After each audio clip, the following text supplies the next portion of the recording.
जब हजरत इब्राहिम ने नमरूद को समझाया कि तू बुरे कामों से हाथ रोक ले, उन कामों पर शर्मिंदा होकर और तौबा करके अल्लाह के दरबार में माफ़ी की दरख्वास्त कर, अल्लाह ताला ने तुझे 400 वर्ष बादशाही करने का मौका दिया, मेरे मुजज़े भी तुम पर जाहिर हो गए, तुम पर हक भी साफ हो गया, तो फिर अब तक क्यों अपने पुराने ख्याल पर और धर्म पर अड़ा हुआ है और अपनी नासंजी से खुदा होने का दावा किए जाता है।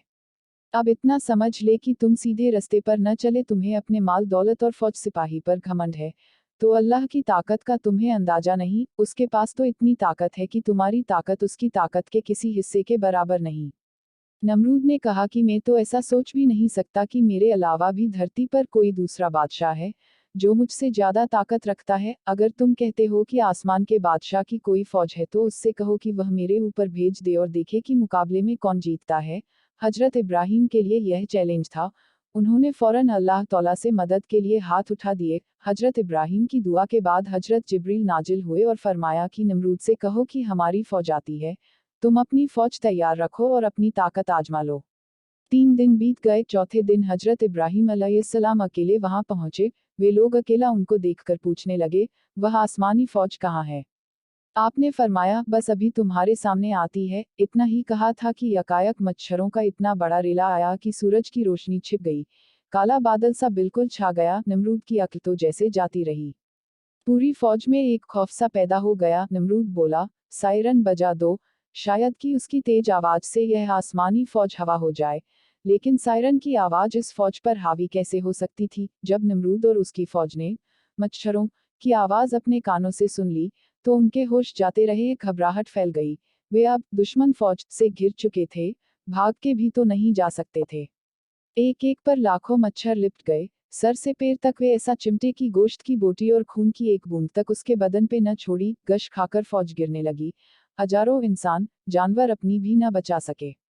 नमरूद अपनी महल की तरफ भागा और औरतों में छिपकर बैठने की कोशिश की कि इस बीच एक लंगड़ा मच्छर आया, वह उसकी नाक में घुस गया। महल की बेगमों ने भी आंखों से देखा कि मच्छर नाक में घुसा है। मच्छर नाक के राह से सीधे दिमाग की तरफ दौड़ा, उसके भेजे में सूद घुसा दी। नमरूद का तो सुख चैन सोना और खुश रहना सब खत्म हो गया। उसे बेचैनी पैदा हो गई, सर फटने सा लगा। सर दबाव कूटो तो कुछ सुकून होता था।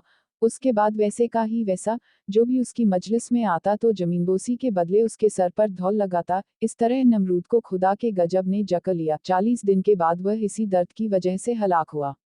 इसके बाद हजरत इब्राहिम ने खुदा के हुक्म से मुल्क शाम की तरफ हिजरत की। लोगों की नाफरमानी की वजह से उन्हें यह हिजरत करनी पड़ी। मिस्र में उन्होंने हजरत सारा को अपने साथ लिया।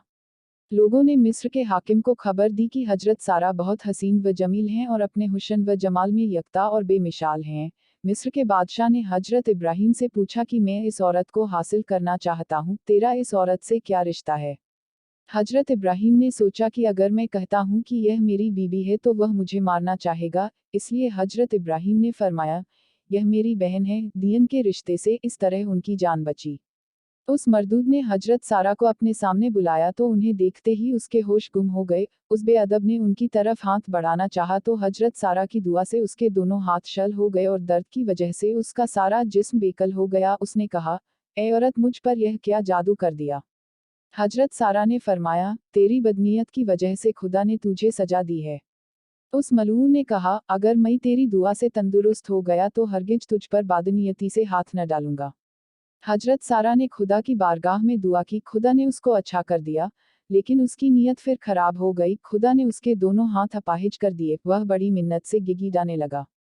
हजरत सारा की दुआ से उसकी तकलीफ दूर हुई। नमरूद की नीयत 3 बार खराब हुई और उसके हाथ शल हुए, मगर हजरत सारा की दुआ से उसको तंदुरुस्ती हासिल हुई। आखिर में सच्चे दिल से वह बुराई से दस्तबरदार हो गया और हजारा नामी खातून को नज्र किया। यही हजरत हाजरा हैं जिनसे हजरत इस्माइल अलैहिस्सलाम पैदा हुए।